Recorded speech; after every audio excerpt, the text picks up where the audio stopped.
justice to women and children affected by this horrible crime. In the era of #MeToo, I am so honored to spend my life uplifting the women who have been forced into sexual servitude.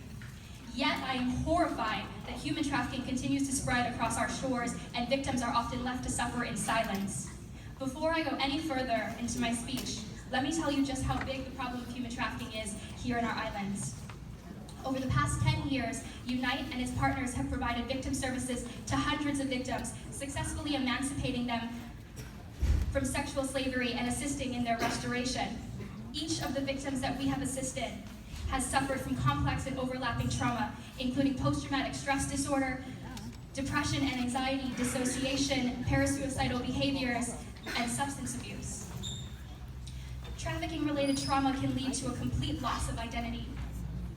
A victim that I worked with in 2016, for example, had become so heavily trauma bonded to her pimp that while under his grasp, she couldn't remember her own name.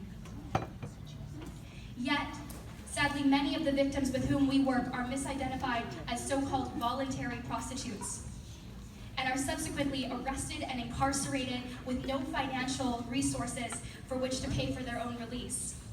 Sex trafficking is a profoundly violent crime. The average age of entry into the commercial sexual exploitation in the state of Hawaii may be as low as 14 years old.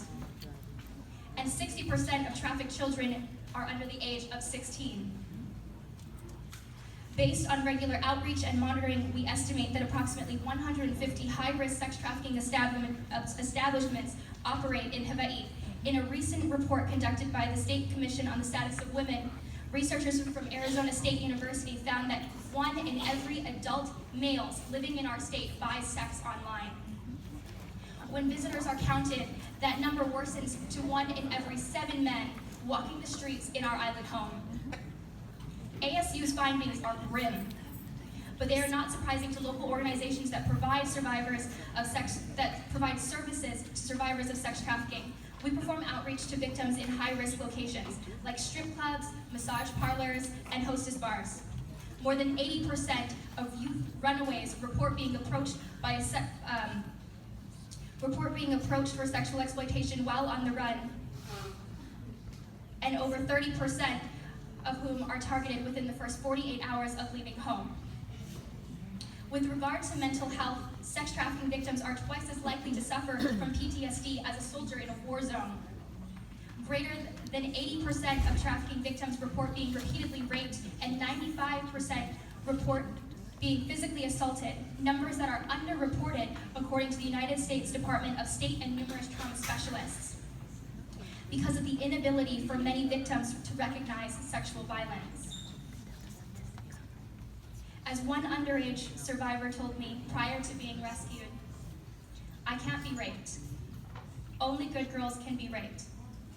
And if I want to be raped, then I have to earn it." To halt human trafficking on our shores, we must disrupt the financial demand for exploitation. Trafficking follows the same principles as any other commercial industry. When profits disappear, so too does the industry, and more fundamentally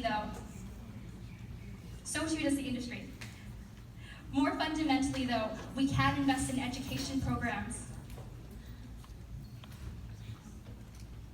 that deliver wraparound care for students. Just as quality education increases employment opportunities and civic engagement, so too does it elevate the chances of avoiding abuse.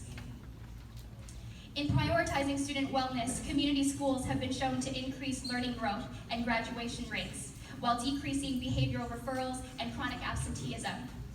In New York City, for example, community schools that highlight mental health counseling and consistent family outreach have seen chronic absenteeism rates fall by 7.8% as of 2017, and graduation rates rising to 4.8%. Engaged learners are less likely to become targets for pimps. Additionally, since even the most affluent and well-adjusted children face challenges in their maturation processes, guaranteeing that schools have the resources to respond to trauma with compassion and sensitivity may make the difference between sending a student to college and losing them to the sex trade. Likewise, community schools can partner with service providers like Unite to run modern sexual health programs that provide positive relationships and tackle tough issues like sexual consent. These programs don't just prevent young women from becoming victims of gender violence. They also teach young men about healthy relationships and how to have healthy forms of masculinity that aren't predicated on dominance or physical aggression. Community schools have the capacity to address a wide range of student needs and help remedy the long-standing social problems like sexual exploitation. At the heart of community schools, though, are the exact same people that form the heartbeat of our children's futures: teachers. So let me be clear. If we want to solve any of society's problems, then we must uplift our state's hardworking teachers and end the teacher shortage crisis that is plaguing our shores. To be even more specific, if we want to build a better and more prosperous and safer future for our keiki, then we have to give our teachers the pay raises that you deserve.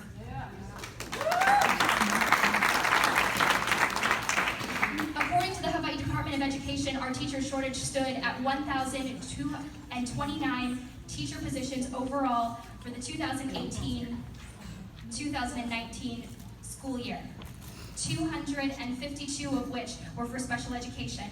Additionally, we continue to lose approximately 50% of all new hires after 5 years. In fact, the number of teachers exiting the teaching profession has increased by more than 80% since 2010. Low teacher pay is the primary driver of the teacher turnover. Numerous studies, including those performed by WalletHub.com and EdBuilder, have found that Hawaii's teacher pay ranks last in the nation when adjusted for the cost of living.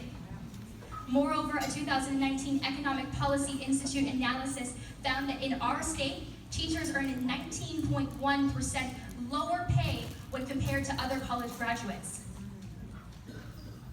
That's unconscionable, that's disrespectful, and it's unacceptable.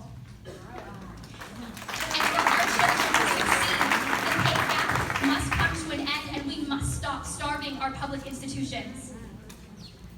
When I was young, I wanted to be two things: a dancer and a community leader. And thanks to my hardworking teachers at Konawaina, I have graced the stages of Boston Ballet and the American Ballet Theater.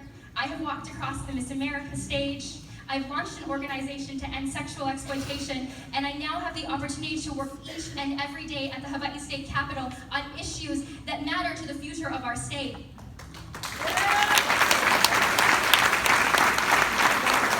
Thanks to the incredible teachers that I have had growing up, I have been able to achieve my dreams and to work each and every day to get closer to them. Yet for many of West Hawaii's keiki, those dreams remain unattainable. They can't afford the rising cost of college tuition. Their families often can barely afford to put food on the table. These aren't just community problems, they are a crisis of leadership. And we can't afford to wait for our elected officials to save us.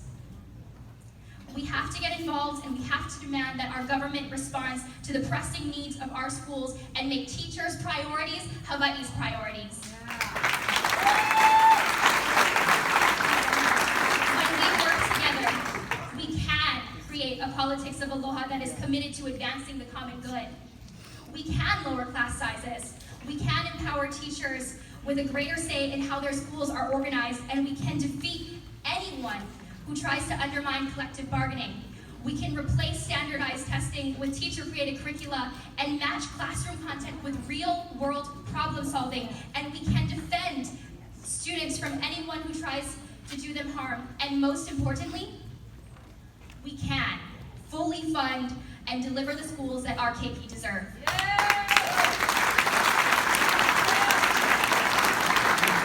Education is the bedrock of hope.